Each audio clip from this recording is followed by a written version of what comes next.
Cek. Bismillahirrahmanirrahim.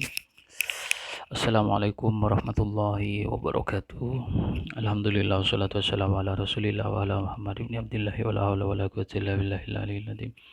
Oke teman-teman mahasiswa yang berbahagia, alhamdulillah pada kesempatan kali ini kita masih diberikan waktu kesempatan yang luar biasa untuk mengikuti jalannya perkuliahan secara online. Semoga apa yang kita harapkan bisa kita dapatkan dengan maksimal ya. Dan semoga apa yang kita usahakan hari ini dari awal sampai sekarang dan seterusnya bisa membuahkan hasil yang bermanfaat. Bisa mendapatkan manfaat yang banyak, tidak hanya pada proses perkuliahan ini, tapi juga mengakar pada hal-hal yang lain di luar sana, termasuk kesuksesan masa depan dan lain sebagainya. Oke teman-teman yang berbahagia, materi kali ini yaitu tentang proses pelaksanaan akreditasi. Jadi kalau pada materi-materi sebelumnya kita sudah membahas panjang lebar ya secara teori dan langkah-langkah teknis, dan itu terus berulang ya teman-teman.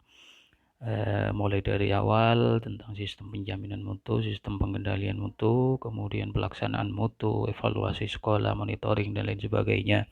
Kemudian kita pahami tentang terminologi auditing pendidikan. Audit itu bagaimana proses pelaksanaannya, kemudian bagaimana baik payung hukumnya, aturannya, kemudian instrumennya, kemudian indikator-indikator dari pelaksanaannya itu kita sudah bahas secara teori. Namun itu belum maksimal kalau kita belum mengetahui langkah teknis pada proses pelaksanaan akreditasinya. Jadi pada kesempatan ini saya akan menjelaskan tentang langkah teknis proses pelaksanaan akreditasi yang merupakan bagian terpenting dalam proses audit pendidikan ini. Jadi kalau sebelumnya tujuan dari audit ini adalah untuk memastikan, untuk mengkomparasikan, untuk mengetahui fakta realita yang terjadi dalam satuan pendidikan, itu sudah sesuai dengan apa yang diharapkan oleh pemerintah, sesuai dengan standar nasional pendidikan, sesuai dengan indikator yang sudah ditetapkan berupa butiran-butiran instrumen yang dijadikan bahan evaluasi penilaian sekolah atau madrasah, seperti itu. Jadi kalau sebelumnya ada pembagian audit internal dan eksternal dan sebagainya, pada kesempatan kali ini adalah proses pelaksanaannya. Seperti apa proses pelaksanaannya? Namun teman-teman perlu digarisbawahi untuk instrumennya belum saya sampaikan sekarang ya. Jadi pertemuan sekarang ini tentang langkah teknis proses pelaksanaannya. Untuk instrumen, indikator, proses penilaian, pelaksanaan, insya Allah minggu depan akan saya jelaskan secara gamblang, secara jelas, termasuk contoh instrumen akreditasi, proses pelaksanaan penilaian dan lain sebagainya, sampai pada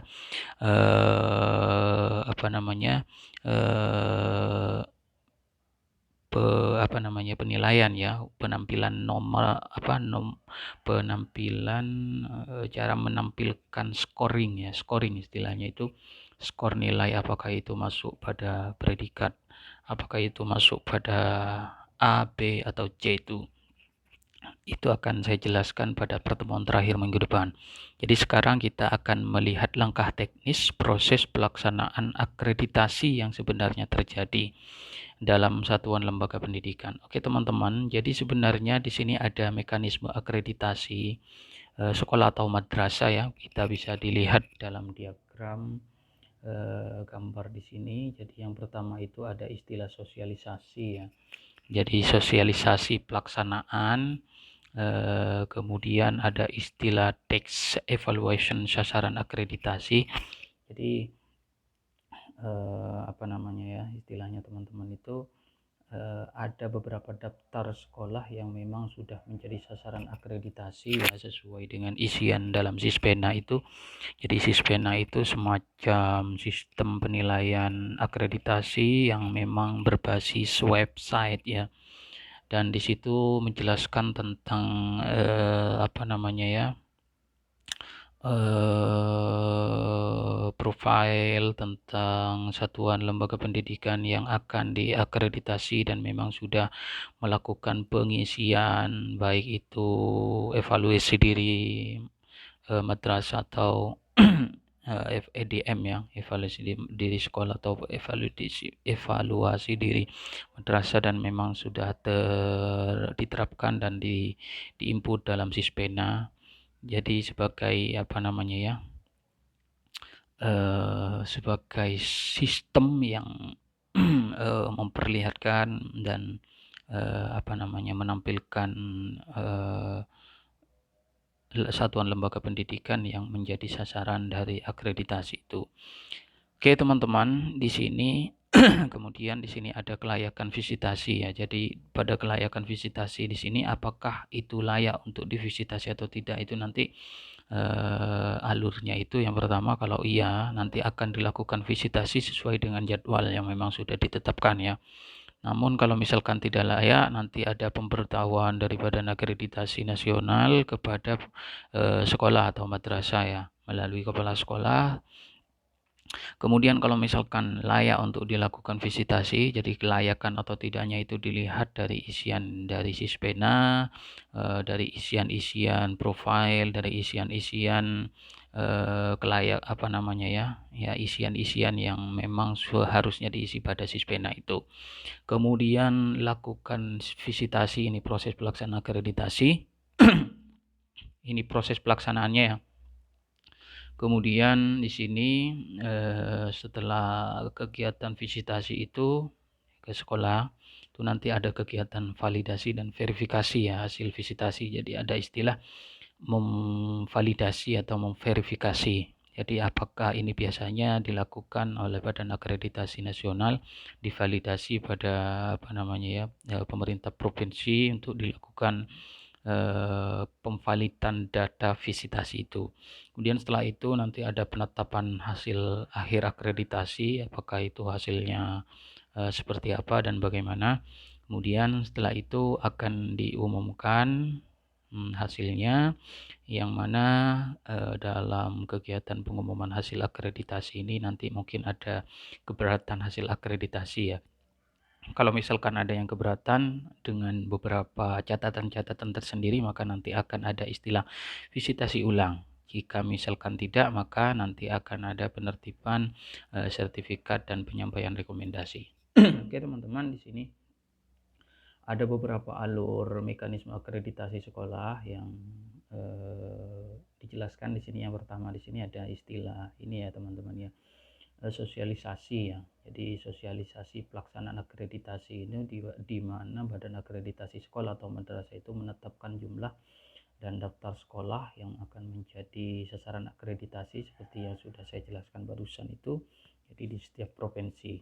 Jadi bagaimana dasar penetapan adalah hasil dari luaran dashboard monitoring. Ini di luar dashboard monitoring. Jadi sekarang itu ada aturan baru ya dalam sistem akreditasi itu, ada istilah dashboard monitoring, di mana dashboard monitoring ini merupakan sebuah isian yang apa namanya yang di dalamnya terdapat apa namanya istilahnya itu sekolah tidak perlu melakukan visitasi lagi. Jadi kalau misalkan dalam lembaga pendidikan itu memang sudah pernah melakukan akreditasi dan nilainya bagus misalnya, maka pada 5 tahun berikutnya tidak perlu melakukan visitasi ulang, namun dengan syarat harus tetap meningkatkan kualitas dan tidak ada laporan dari beberapa pihak tentang menurunnya kualitas lembaga pendidikan. Jadi kalau misalkan ada penurunan kualitas, maka akan ada visitasi ulang. Ini namanya di dashboard monitoring ya. Kemudian pengajuan akreditasi ulang dan laporan masyarakat ya. Ya kalau misalkan ada pengajuan akreditasi ulang, misalnya ingin meningkatkan nilai akreditasi, misalnya asalnya B mau dirubah menjadi C. Jadi ada istilah pengisian IDS ya, evaluasi diri sekolah atau madrasah. Ini dilakukan secara reguler dalam sistem monitoring yang terintegrasi dalam Sispena. Jadi semuanya terintegrasi dalam Sispena. Sispena itu pintu gerbang pertama untuk menentukan sekolah atau madrasah dapat mengikuti proses akreditasi atau tidak ya. Jadi di situ ada beberapa isian-isian penting yang harus diisi oleh pihak lembaga. Apakah sekolah itu berhak untuk melakukan visitasi atau tidak. Jadi nanti penilaian pertama di situ. Jadi setiap lembaga atau sekolah itu melakukan isian di Sispena. Nanti coba kalian akses website Sispena dari Badan Akreditasi Nasional untuk melihat seperti apa contoh real. Oke, seperti itu. Kemudian setelah ini yang pertama ini kan sosialisasi di Sispena itu ya.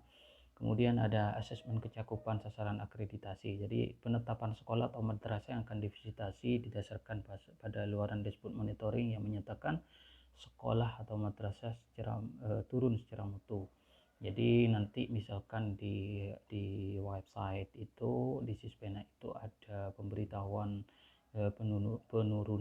penurunan mutu, maka akan ada pengajuan akreditasi ulang seperti itu. Jadi di sini ada penetapan sekolah atau standar visitasi. Jadi misalkan dalam lembaga ini akan ada penetapan standar penetapan sekolah yang akan menjadi sasaran visitasi, misalnya sekolah A, sekolah B, sekolah C ini pada tanggal berapa, hari apa, itu nanti akan dijelaskan di situ. Di Sispena di situ akan jelas di sana. Jadi setelah ditetapkan sasaran akreditasi, maka asesor yang akan ditugaskan dapat melakukan asesmen kecukupan untuk menilai kelayakan visitasi. Jadi di situ ada istilah asesmen kecukupan ya. Jadi melihat kembali di dashboard website di Sispena itu untuk melihat kecukupan asesmen kecukupannya. Jadi setelah dilakukan asesmen kecukupan, maka nanti Badan Akreditasi Nasional itu menetapkan dan menugaskan asesor untuk melakukan visitasi ke sekolah. Seperti itu. Kemudian bagian kedua di sini nanti visitasi langsung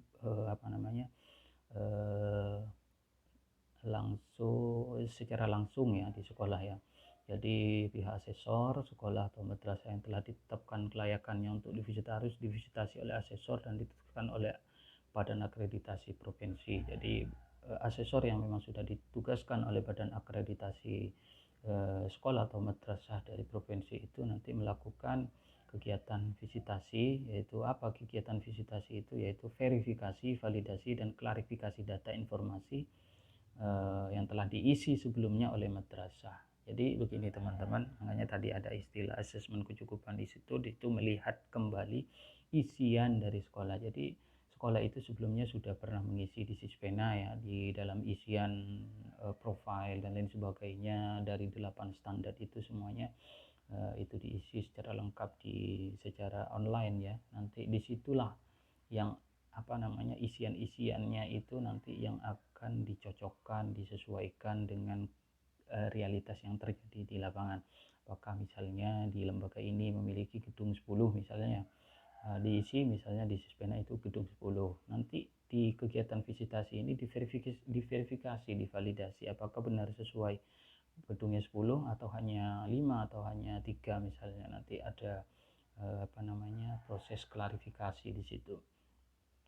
Oke, ini proses pelaksanaan visitasi. Jadi visitasi itu kegiatan di mana asesor datang ke sekolah. Ini sudah bagian dari akreditasi ya, datang ke sekolah untuk memvalidasi dan memverifikasi data yang memang sebelumnya sudah pernah diisi oleh lembaga pendidikan, satuan lembaga pendidikan pada aplikasi Sispena atau website Sispena itu. Jadi nanti dikomparasikan. Namun tetap nanti ada beberapa instrumennya. Instrumen isian data itu nanti besok minggu depan kita bahas tuh.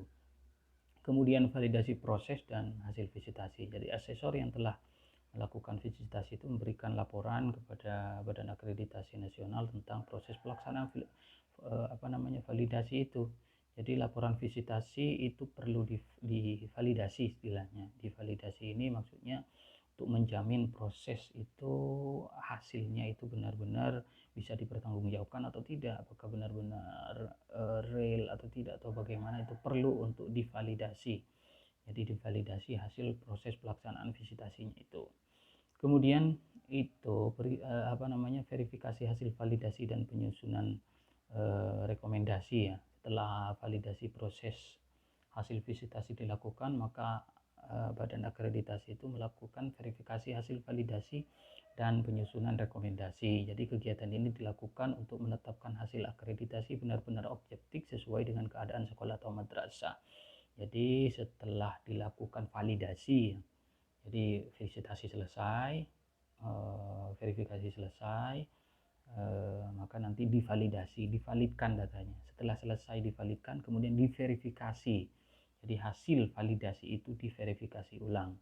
Jadi ada verifikasi, ada validasi, kemudian diverifikasi ulang apakah itu sesuai objektif, dan nanti akan ada penyusunan rekomendasi. Setelah penyusunan rekomendasi itu nanti ada hal-hal yang memang kurang tepat, apa yang perlu dibenahi oleh lembaga tersebut untuk disampaikan kepada satuan lembaga pendidikan untuk dilakukan evaluasi seperti itu.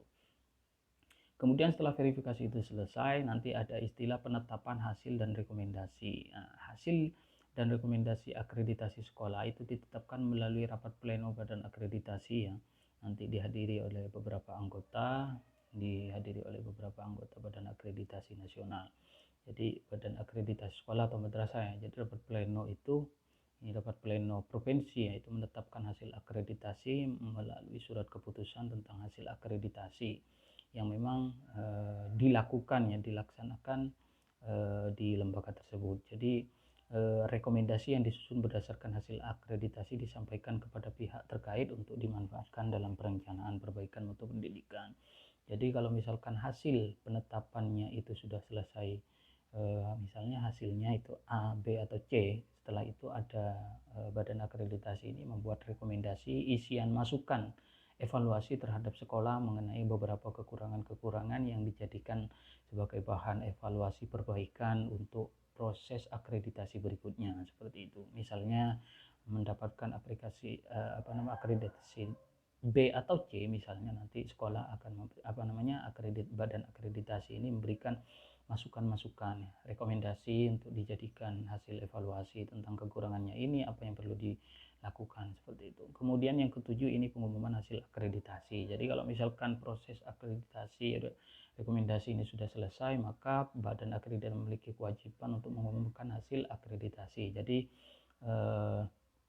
kalau di sini ada istilah masyarakat perlu memperoleh informasi tentang status peringkat akreditasi. Ya benar, masyarakat halayak ramai publik itu penting untuk mengetahui hasil akreditasi, karena sekarang memang di mana-mana yang dilihat itu adalah hasil akreditasi. Jadi orang itu lebih memilih pada lembaga yang memang akreditasinya A daripada lebih dari itu, karena akreditasi A dan C misalnya atau B itu lebih menjamin kualitas, karena lebih menjanjikan, lebih sesuai keberadaannya, lebih sesuai fakta, lebih menjamin fasilitasnya. Jadi kalau A itu lebih baik daripada B, jelas. Kenapa? Karena memang A itu tentunya lebih baik lah secara penilaian, secara evaluasi. Kemudian teman-teman, jadi Badan Akreditasi Nasional itu mengumumkan hasil akreditasi melalui situs website Badan Akreditasi Nasional ya, atau bisa dilakukan sosialisasi. Jadi dalam kurun waktu 14 hari kerja setelah pengumuman sekolah atau madrasah, nanti masyarakat diberi kesempatan untuk mengajukan keberatan atau kesungguhan atas hasil akreditasi. Jadi sebelum pengumuman, 14 hari sebelum pengumuman, nanti sekolah itu akan diberikan akan diberikan informasi mengenai hasil. Kemudian kalau misalkan nanti ada beberapa keberatan dari sekolah tersebut, nanti sekolah ya bisa memberikan sekolah itu bisa mengajukan keberatan. Jadi seperti kalau misalkan ada hal-hal yang memang berbeda di situ, maka nanti akan ada visitasi ulang, seperti itu. Jadi apabila sampai dengan 14 hari kerja setelah pengumuman tidak ada keberatan, maka hasil akreditasi ya seperti itulah hasilnya. Jadi hasil penetapan akreditasi sudah dianggap final dan tidak bisa diganggu gugat, seperti itu. Kemudian yang terakhir itu penertiban sertifikat akreditasi dan rekomendasi. Jadi sertifikat akreditasi dalam waktu 14 hari kerja itu setelah diumumkan hasil, Maka apabila terdapat pengaduan keberatan terhadap hasil akreditasi sekolah, maka pemberian sertifikat rekomendasi kepada sekolah itu menunggu sampai ada titik lanjut dan keputusan daripada. Jadi mekanisme akreditasi pendidikan itu mengacu kepada mekanisme akreditasi sekolah dengan menggunakan perangkat akreditasi. Mengacu pada perangkat akreditasi teman-teman ya. Dan nanti perangkat akreditasinya atau instrumen akreditasinya seperti apa nanti kita akan jelaskan minggu depan. Jadi teman-teman, di sini alur proses pelaksanaan secara singkat kesimpulan. Jadi pertama itu ada istilah sosialisasi pelaksanaan dan penetapan sasaran itu ya, yang semuanya sudah di input dalam Sispena, kemudian bisa dalam website badan akreditasi juga ada di situ. Kemudian asesmen kecakupan ya, penilaian kelayakan kembali di isian tentang identitas sekolah, tentang isian standar mutu pelaksanaan sekolah yang sudah diisi sebelumnya. Kemudian kegiatan akreditasi ya, visitasi ke sekolah. Visitasi ini kegiatan verifikasi, validasi, dan klarifikasi data yang memang sudah diisi sebelumnya, kemudian dicocokkan dengan fakta di lapangan oleh asesor. Kemudian validasi, proses validasi ini proses hasil visitasi. Kemudian verifikasi hasil validasi ini diverifikasi ulang hasil validasi dari proses pelaksanaan visitasi. Kemudian penetapan hasil ya, dan pemberian rekomendasi. Kemudian pengumuman hasil akreditasi, apa hasilnya, kalau misalkan dikasih waktu 14 hari kerja untuk melakukan gugatan ya keberatan, kalau misalkan lebih dari itu maka tidak bisa diganggu gugat. Dan yang terakhir adalah penertiban sertifikat akreditasi, yang mana sertifikat akreditasi ini dijadikan sebagai bahan untuk bahwa lembaga satuan pendidikan itu sudah layak untuk melakukan satuan pendidikan dan berhak untuk menertibkan ijazah. Jadi kalau misalkan tidak punya sertifikat akreditasi maka nggak bisa mengeluarkan ijazah. Kenapa? Karena masih belum layak mendapatkan izin operasional seperti itu. Oke, saya rasa ini ulasan singkat ya, conclusion materi hari ini. Semoga bermanfaat. Lebih jelasnya kita minggu depan insya Allah akan lebih jelas lagi yang minggu depan itu mengenai perangkat dan instrumen akreditasinya nanti akan saya jelaskan ulang di situ. Wallahul a'lam bishawab. Assalamualaikum warahmatullahi wabarakatuh.